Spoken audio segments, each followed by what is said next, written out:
Hey everyone, and welcome back for another deep dive. This time, we're strapping in for a trip to the moon, but not in the way you might think. We're exploring the life of Buzz Aldrin, the astronaut, and what happened after he took those famous steps. Mm. Our source is an engineer, just like Buzz. He was surprised by what he learned while writing for his blog, The Engineer's Line. Oh, wow. He started out thinking Buzz was all about the fame, Really? but it turns out there's a whole other side to the story. Mhm. So, was Buzz Aldrin more than just an attention-seeking astronaut? Absolutely. What's so fascinating is that this engineer, our source, had the same training as Buzz. They were both mechanical engineers. Oh, wow. That's what sparked his deep dive in the first place. That shared background, I think that really allowed him to see Aldrin in a different light. You know, as a fellow engineer who just happened to walk on the moon. Okay, I'm already intrigued. Yeah. But you mentioned another side to this story, the part beyond the moonwalk. What did this engineer uncover? Well, it's not all celebratory moonwalks and ticker tape parades. Aldrin's life after the Apollo 11 mission was marked by some pretty serious struggles. Depression, alcoholism, 3 marriages. Oh, wow. It seems that early fame might have been more of a burden than a blessing. Wow, that's heavy. I mean, Oh. you achieve this monumental goal, walk on the freaking moon, and then things fall apart. I guess what I'm struggling with is why?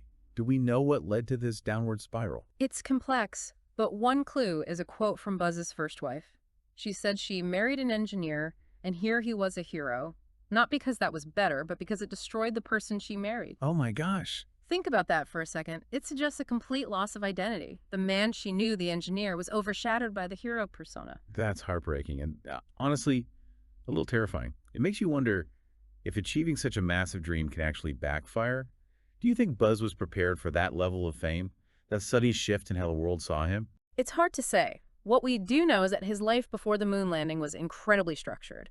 Upbringing, education, military career, it was all very regimented. And then, boom, he achieves the ultimate goal. Where do you go from there? He was only 39. That sudden lack of structure could have been a huge factor in his struggles. I'm starting to see the engineer's point here. Maybe someone wired for problem solving, for that logical step-by-step approach, isn't always prepared for the chaos of fame. What happens to an engineer when the equation suddenly has no solution, no next step? Exactly. And you have to remember, this isn't just any fame. It's moon landing fame. The pressure, the expectations, I can only imagine it would be overwhelming.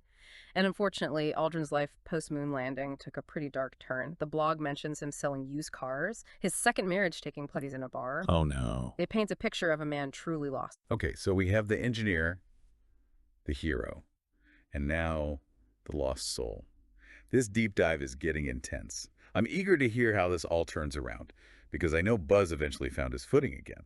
But before we get into that, I have to ask, does the blog offer any insights into why so many other astronauts, especially those with engineering backgrounds, seem to lead quieter lives after their missions? Is there something about the engineer's mindset that makes them less suited for the spotlight? It's an interesting question, isn't it? Are engineers simply wired differently? Perhaps they're more comfortable with the concrete, the measurable, the things they can control. Fame, on the other hand, is fickle, chaotic. It's a variable they can't quite quantify. That makes Right. it's like they're trying to apply a slide rule to a hurricane, Mm. you know? As we're talking, I keep thinking about the psychological impact of the moon landing itself. Imagine the shift in perspective, going from this planet to seeing Earth as a tiny blue dot in the vastness of space. Could that have played a role in Aldrin's struggles? Absolutely. We often focus on the physical challenges of space travel, but the psychological effects can be profound. It's like Aldrin had this life-altering experience, saw the universe in a way few humans ever have, and then had to come back to Earth and pay bills, deal with traffic. That disconnect must have been immense. No kidding. You're almost a different species after an experience like that. It's no wonder some astronauts struggle to readjust. Mm. But let's get back to Aldrin's story. We left off with him at a low point, selling used cars, feeling lost. How did he climb out of that hole? Well, it wasn't a straight shot back to the top, but his third wife seems to have been a turning point. She helped him build a multi-million-dollar empire, speaking engagements, books, even a bit of show business.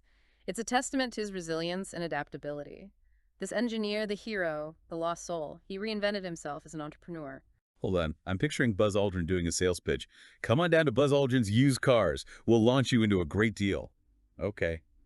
Maybe not that kind of entrepreneur. Mhm. But you have to admire his ability to shift gears, to find new avenues for his talents. Did that new structure, that business focus, help him find some stability? It seems so.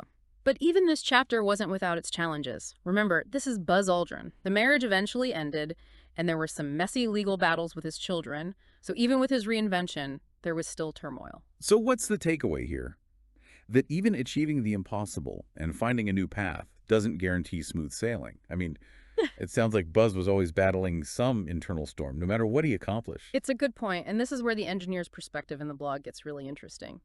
He argues that maybe, just maybe, there's a fundamental mismatch between the engineer's mindset and the world of fame and fortune. I'm all ears. Let's unpack this. Well, think about it. Engineers are trained to solve problems, to create order out of chaos. They're often drawn to logic, precision, and tangible results. But fame is all about perception, emotion, things that are constantly shifting. It's almost antithetical to the engineer's way of thinking. Okay. Now that you mention it, I can see the conflict. It's like trying to build a bridge out of clouds. You need solid foundations, clear plans, and predictable materials. Fame doesn't really offer any of that. Exactly. And it raises a question. If someone like Buzz Aldrin, with his incredible drive and ambition, struggled with the emotional roller coaster of fame, what does that say about the rest of us? Are we all chasing goals that might ultimately bring us more turmoil than fulfillment? That's a heavy question to ponder, especially for our listeners who might be on the path to achieving their own big dreams. But I think it's an important one. Maybe the lesson here isn't to avoid aiming high, but to be mindful of the potential costs, the unexpected challenges that come with success, and to remember, as you said earlier, that achieving the goal isn't always the end of the story. It might just be the beginning of a whole new chapter with its own set of obstacles and opportunities. Well said. And speaking of new chapters, remember, Buzz didn't let those struggles define him. He continued to write, to speak, to advocate for space exploration, to find love again. He even married for a fourth time at the age of 93. Talk about a commitment to living life to the fullest. There you go. That's the Buzz Aldrin we all know and love, the guy who walked on the moon and just kept going even when things got tough. Okay. So we've covered the engineer, the hero, the lost soul, the entrepreneur. Is there another side of Buzz we need to explore before wrapping up this deep dive? There is, and it might be the most inspiring side of all Buzz Aldrin the advocate. He didn't just retreat from the public eye after his struggles. He used his platform to talk about mental health, something that's often stigmatized, especially for men who are expected to be tough and stoic. That's a really important point. Think about it. This guy walked on the moon. He's an American hero.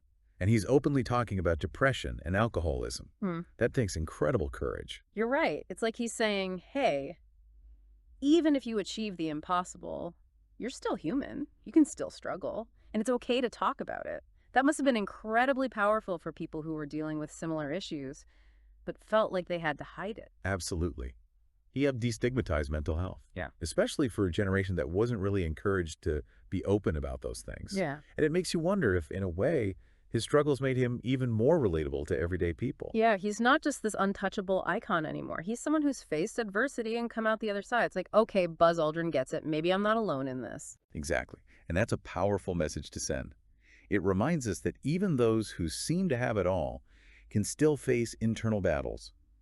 And more importantly, that seeking help, talking about those battles, is a sign of strength, not weakness. It's almost like he turned his pain into purpose. Instead of letting his struggles define him, he used them to help others.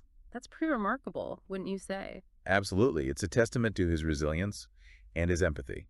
Now, let's not forget, he was doing all of this while still advocating for space exploration, pushing for further lunar missions, and even proposing plans for a manned mission to Mars. The guy just never stopped dreaming big. It makes you think about the engineer's dilemma we discussed earlier. Maybe it's not that engineers are unsuited for fame, but that they approach it differently. They use it as a tool, a platform to achieve something bigger than themselves. That's an interesting way to look at it. Yeah. Maybe Buzz Aldrin was always an engineer at heart, even when he was walking on the moon or hobnobbing with celebrities.